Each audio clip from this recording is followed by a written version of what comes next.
From Washington, this is VOA News.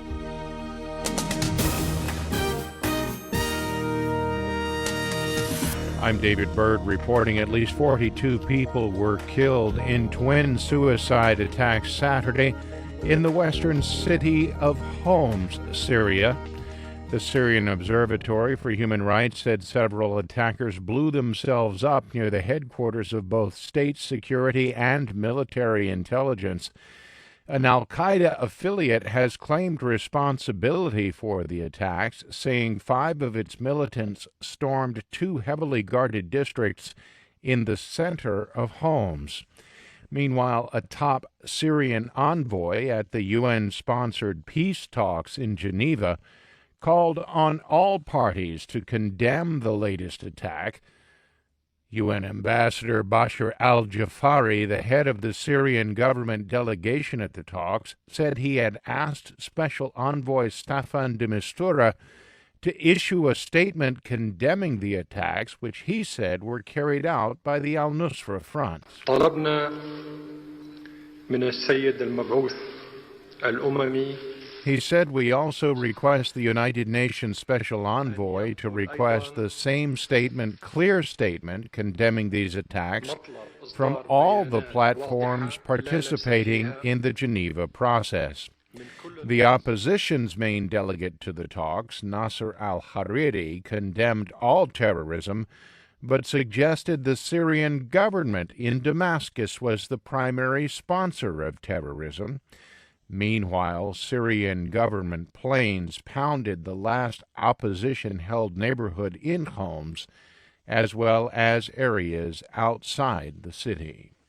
Iraqi military officials say U.S.-backed forces faced stiffer resistance as soldiers pushed deeper into the western half of Mosul, the last refuge of the Islamic State. The advance came one day after counterterrorism troops regained control of the city's airport. This is VOA News.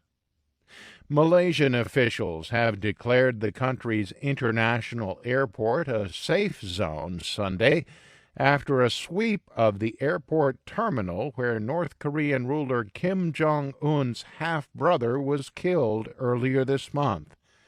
Selangor Police Chief Commissioner Abdul Samad bin Mat said the airport is now safe. There is no hazardous material found in KLIA 2. Number 2, KLIA 2 is free from any form of contamination of hazardous material.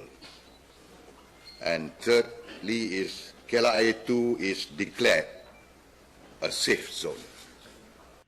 Kim Jong-nam was murdered on February 13th at the Kuala Lumpur International Airport by VX nerve agent classified by the United Nations as a weapon of mass destruction. 2 women, one Indonesian and one Vietnamese, have also been detained in connection with his murder. Malaysian authorities say 4 North Korean men provided the women with the poison and have fled the country. Democrats have a new National Party chairman, Tom Perez, who was the labor secretary under former President Barack Obama.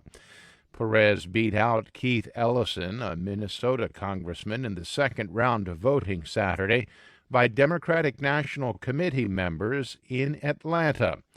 Soon after the vote was announced, Perez called for delegates to elect his opponent as deputy chair.